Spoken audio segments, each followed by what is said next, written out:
Let's be real. If you don't have friends, society is quick to label you a loser, a weirdo, or socially awkward. But psychology confirms the opposite. You are not broken. Walking alone is not a sign of weakness.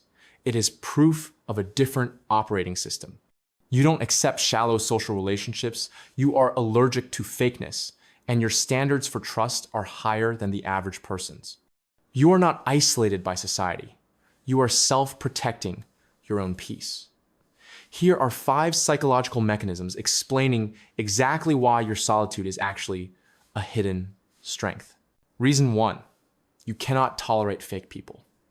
If you have few or no friends, it is likely because you cannot stand people wearing masks, those who constantly act in social situations. They smile to your face, but gossip behind your back.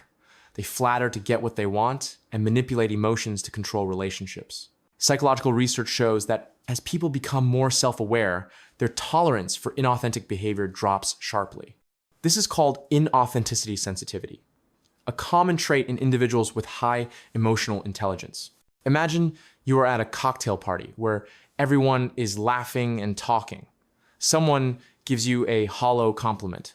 "Oh, your outfit is beautiful. You look like a star." But you immediately notice their eyes scanning the room for someone with higher status to talk to.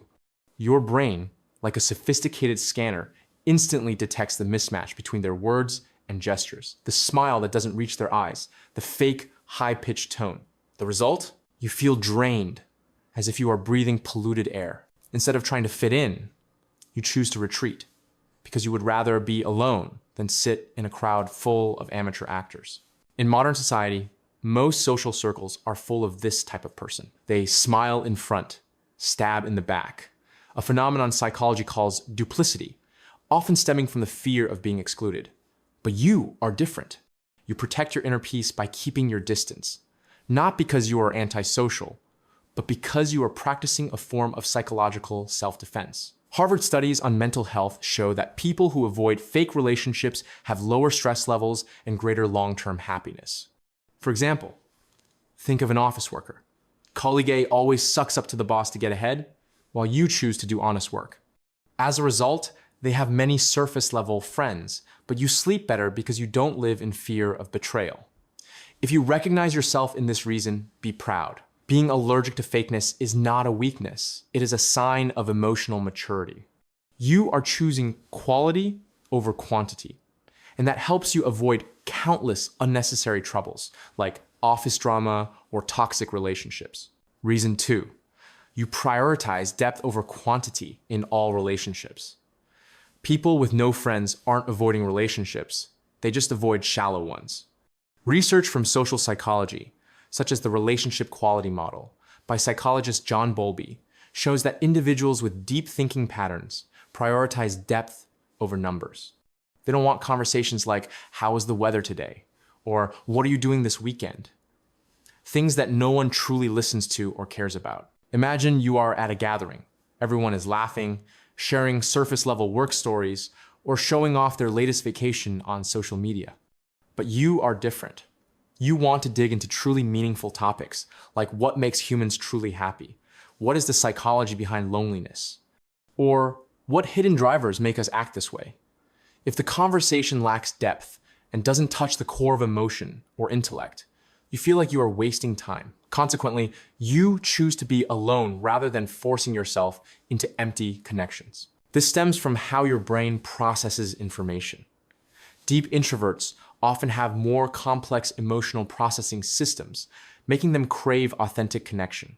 A study from the Journal of Personality indicates that these individuals usually have fewer friends, but their relationships are twice as sustainable. For example, think of a famous writer like J.D. Salinger. He lived in isolation for most of his life, but his few relationships were profound and meaningful. You are the same. Instead of collecting friends like stamps, you wait for those who truly understand you. If you are in this stage, be patient. Temporary loneliness is the price to pay for high-quality relationships. And when you find someone on the same wavelength, the conversation will no longer be a burden, but an endless source of energy. Reason 3, your brain needs longer recovery time after social interactions. Some people are born with a more sensitive nervous system, causing social situations to drain their energy quickly. Psychology calls this high social sensitivity, a trait related to the autonomic nervous system theory by psychologist Elaine Aron. After every conversation, your brain needs a longer time to recharge, not because you hate people, but because you process information more deeply. Imagine your brain as a high-end computer. While others run simple programs like surface chat, you analyze multiple layers, identifying hidden emotions, analyzing body language, predicting motives. This causes energy depletion to double. Extroverts get energy from crowds, but you are the opposite. Every interaction is a psychological cost. After a party, you might need a few days alone to recover, read books, reflect, or simply sit in silence. Research from Stanford University on introversion shows that these individuals often have lower dopamine levels, the happiness hormone, in crowded social environments, leading to quick fatigue. For example, a programmer might work effectively in a team, but afterwards needs to go home and hide to regenerate energy. If you recognize yourself, view this as a strength. This sensitivity helps you empathize deeply, but it also requires you to manage your energy wisely. Don't force yourself to attend every event. Select carefully to avoid burnout. Reason 4, you are extremely independent and don't need external validation. Many people mistakenly think that having no friends is a sign of isolation or weakness, but in reality, you possess a powerful and admirable psychological trait, high independence, or what science calls low social dependency. While most people need crowds, noise, and all-night parties to feel alive, you are the complete opposite. You don't need an external prop to stand tall. When facing difficulties or trouble, your first reflex isn't to pick up the phone to whine or find a savior. Instead, you face it yourself, analyze it, and find the solution. You have the ability to find joy and peace right within your inner world, whether through reading, pondering a business idea, or simply enjoying the silence. You don't need an audience to play the main character in your life. The distance others see in you is actually a protective armor. A study from the American Psychological Association, APA, indicated that highly independent people often possess much more stable mental health. Why? Because your emotions aren't pulled by the strings of others. You don't float on clouds when praised, and you don't collapse when criticized. You hold the remote control to your own emotions. This is the peak of emotional discipline that very few people achieve. Look at history. Intentional solitude is often the laboratory of great minds. A prime example is Nikola Tesla, the genius scientist who changed humanity. He didn't spend time on shallow social relationships. He used that isolation to focus absolutely on creation and invention. You are on that same path.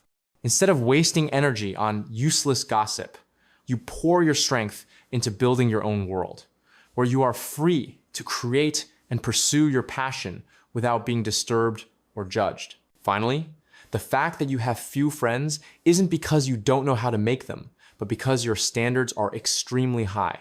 You treat your mind and life like a precious castle, and you are the most loyal gatekeeper. Not everyone gets a ticket to enter. While others race to collect a long list of friends that are actually empty, you select strictly.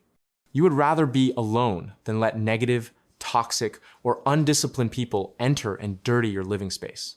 This is self-respect and wisdom, helping you avoid unnecessary trouble and temptation. Reason 5, past experiences taught you caution before trusting.